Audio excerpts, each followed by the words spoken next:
যারা বিজনেস করেন তারা চারটি জিনিস মাথায় রাখবেন। প্রথম পয়েন্ট আমি যেটা বলবো, যদি বিজনেসের ক্ষতি না চান, নিজের ব্যবসার ক্ষতি না চান, নিজের কাজের জগতের ক্ষতি না চান, চারটি জিনিস ভীষণভাবে মনে রাখবেন। প্রথম যেটা বলবো সেটা হলো, আপনি আপনার কাস্টমারদের সাথে কোনোভাবেই খারাপ ব্যবহার করবেন না। একদমই উচিত না এটা, খারাপ ব্যবহার করা। যদি খারাপ ব্যবহার করেন, সেই কাস্টমার কিন্তু সেকেন্ড দিন ফিরে আসবে কি না যথেষ্ট সন্দেহ থাকে।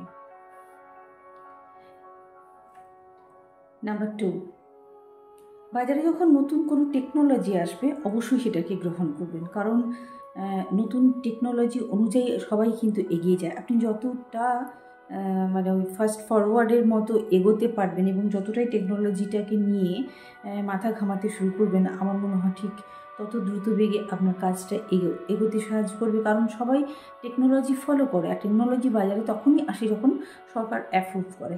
তো অ্যাপ্রুভ করেছে মানে এটা জানবেন যে অবশ্যই এটা টেকনোলজিটা দিয়ে আপনি যে কোনো কাজে এগোতে পারবেন। নাম্বার 3 বলবো, আপনার যে সেলসে যারা আছে তাদের সঙ্গে সদ্ব্যবহার করুন, তাদের সবাইকে একসাথে বুঝিয়ে রাখুন, গল্প করুন, মজা করুন, পারলে পিকনিকে নিয়ে যান, তাদের সাথে তাদের স্যালারি সংক্রান্ত কথা বলুন, তাদের কি প্রবলেম হচ্ছে সেটা জানার চেষ্টা করুন, তারা কীভাবে কী করলে, এবং তাদের কাছ থেকে একটা যুক্তি নিন যে যেহেতু তারা মার্কেটে থাকে, তাদের কাছ থেকে যুক্তি নিন যে মানুষকে কীভাবে ডিল করতে হয়, কীভাবে তার সাথে করতে হয়, বিজনেসটা করতে হয়, বা কীভাবে এগিয়ে নিয়ে যেতে হয়। প্রত্যেকের এই বুদ্ধির না একটা দাম আছে। তাই সেলসে যারা থাকে তাদের থেকে কিছুটা হলেও যুক্তি নিন, ধার নিন, এবং তাদের সাথে যথেষ্ট সদ্ব্যবহার করুন। এটা ভীষণ ভীষণ ভীষণ জরুরি।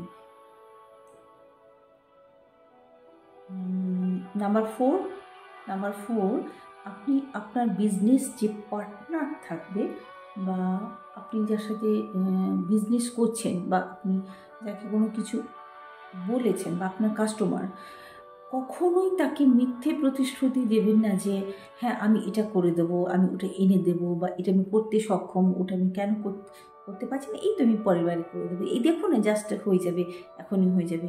জাস্ট এই মিথ্যে প্রতিশ্রুতিগুলো একদম দেবেন না, কারণ এই প্রতিশ্রুতি যদি একবার ভেঙে যায় তাহলে জানবেন যে আপনার বিজনেসে সে আর কোনোদিন ফিরে আসবে না। আপনার বিজনেস, আপনার স্বপ্ন, শুধু আপনার স্বপ্ন নয়, যারা আপনার সঙ্গে জড়িয়ে আছে তাদের স্বপ্নটাও সমানভাবে। তো সেক্ষেত্রে আপনার বিজনেসে আপনি নিশ্চয়ই ক্ষতি চাইবেন না, আর এগুলো যদি মেনটেন করে চলেন নিশ্চয়ই আপনার বিজনেস অনেক উন্নত হবে। আপনার ভালো আমরা সবাই আশা করছি। নমস্কার, ভালো থাকবেন, পরবর্তী ভিডিওতে দেখা হবে।